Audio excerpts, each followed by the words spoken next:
Ketua saya, wakil ketua, insyaallah menjadi ketua, amin.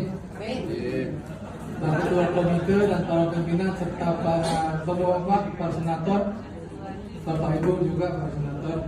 Saya yang Fadir Rahmi, B02 bukan B2, B02 asal Aceh.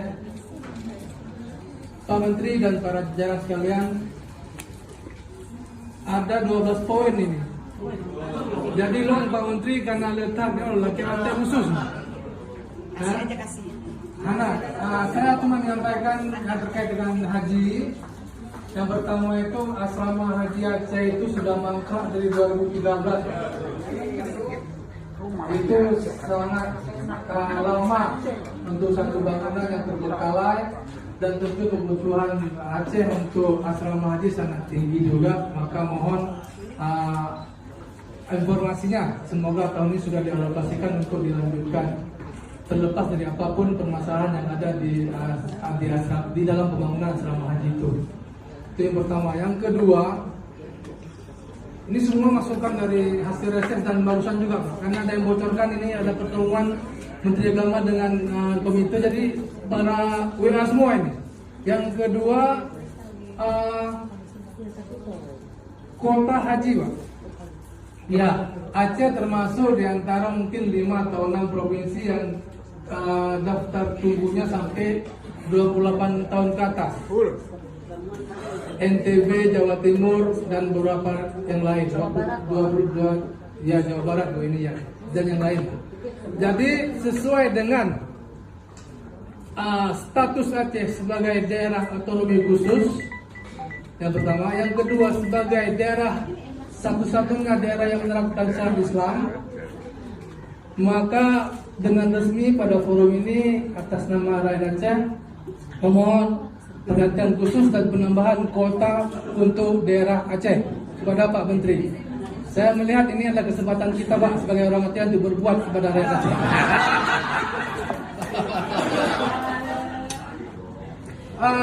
Selanjutnya, Pak, masih masalah haji. Ini ada terkait dengan regulasi terkait dengan bagi jamaah yang sudah meninggal. Bagaimana pergantiannya? Karena ada kasus dihapus dia tapi tidak boleh digantikan. Nah, ini mungkin perlu informasi karena ini ada kasus. Sedangkan secara logika kita, kalau sudah meninggal ataupun dalam kondisi dia tidak mampu lagi untuk bisa berhaji, tentu sangat layak untuk digantikan dengan ahli warisnya, anaknya, istrinya, ataupun suaminya atau ahli warisnya. Nah, ini mohon penjelasannya, dan kami berharap ini tidak ada lagi terulang kasus meninggal dihapus dan tidak boleh digantikan. Yang terakhir, ini saya juga sama dengan Pak Zuhri, Pak Menteri. Saya 12 tahun di Mesir, pernah jadi ketua Temus Mesir, pernah mendapat penghargaan sebagai excellence Temus dari Pak Profesor Bahtiar Ali, Dubes Mesir. Saya ketua Temus juga waktu 2003. Jadi memang kami itu di luar negeri ini sombongnya memang paling tahu tentang haji. Saya sudah 6 kali haji. Dan tapi terakhir-terakhir ini teman-teman yang di Timur Tengah itu, yang pertama memang kesempatan untuk bisa mendampingi jemaah haji terbatas, dan kami pahami itu. Tapi mohon ini perhatian juga, seperti sampaikan oleh Ustaz Juri, harus diutamakan karena mereka paham. Tinggal prakteknya aja yang nggak punya kesempatan. Ini yang kedua, dijadikan Temus. Yang selanjutnya, mereka itu juga sekarang kesulitan untuk bisa pergi haji non Temus, pergi haji biasa. Dulu kami hampir setiap tahun bisa haji. Ini insya Allah nggak mengganggu kuliah. Saya selesai kuliah LC saya, ya kan. Tapi saya bisa hampir itu. Ghazali juga senior saya juga hampir setiap tahun haji. Tapi ada teman-teman kita, Pak Menteri, yang sekarang kuliah di Timur Tengah tidak bisa haji, cuma dari Mesir, tidak gampang untuk haji. Maka ini harus ada kuota khusus ke mereka atau pendekatan kepada negara-negara tersebut, misalnya Mesir, Maroko, Sudan, itu untuk ada perlakuan khusus, Pak Menteri. Karena mereka itu seperti dikatakan oleh Ustaz Zuhri, aset kita, Pak Menteri. Aset. Ketika mereka pulang, yang melakukan sekarang masing-masing aja itu mereka. Ketika mereka punya pengalaman, tentu ini juga akan bisa membantu sekali terhadap, dan mereka bukan bagian daripada Departemen Agama. ya kan? Mereka bukan bagian daripada Kementerian Agama, tapi mereka bekerja untuk mensukseskan Kementerian Agama. Maka itu juga saya keluar dari Kementerian Agama, Pak Menteri, karena saya melihat saya bisa mengabdikan diri untuk Kementerian Agama walaupun saya di luar. Saya mantan PNS di Kementerian Agama dan saya melihat bisa mengabdikan diri kepada Ikhlas Beramal ini walaupun saya tidak di dalam itu. Dan itu yang kami lakukan. Ikatan Alumni Timur Tengah seluruh Indonesia itu yang mereka lakukan selama ini. Maka terkait dengan itu juga Pak Menteri, ini terakhir.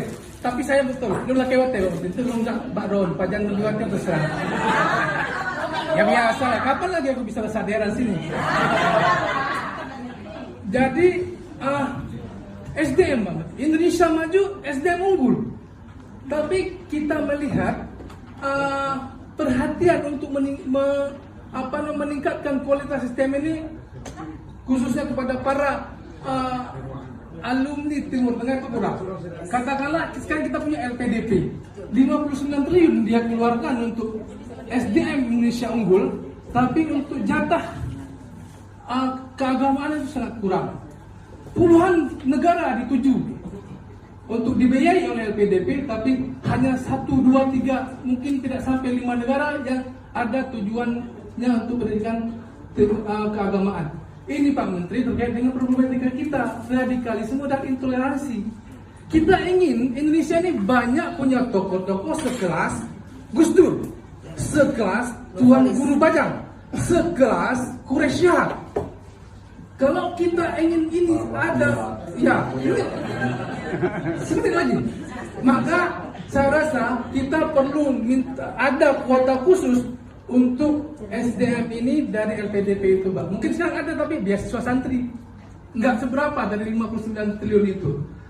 Karena juga kita punya PUSIBA, Pusat Studi Islam dan Bahasa, yang mempersiapkan para calon mahasiswa ke Timur Tengah itu, yang dilatih di situ juga terkait dengan kebangsaan, juga dengan ideologi Pancasila dan segala macamnya, sehingga mereka nanti pulang masalah pembangunan moderasi keagamaan ini sudah bisa kita selesaikan. Jadi tentu salah satu problematika keagamaan di Indonesia ini adalah masalah radikalisme dan intoleransi dan segala macamnya. Dengan menciptakan SDM yang unggul ini, mereka kita biayai. Saya rasa sekarang ini mereka di PUSIBA itu biaya pribadi. Tapi kalau cuma hanya 20-30 miliar setiap tahun untuk kita siapkan mereka sebanyak 500-600, saya rasa nggak berat untuk Indonesia. Itulah Pak, saya perjelas lagi kita ketemu Pak. Terima kasih. Nggak tenang ngomong kayak gini, ya udah nggak apa-apa lah. Makasih, mohon maaf atas segala kekurangan dan kesalahan. Apresiasi saya kepada Kementerian Agama dan jajarannya. Salam ikhlas beramal. Wassalamualaikum warahmatullahi wabarakatuh.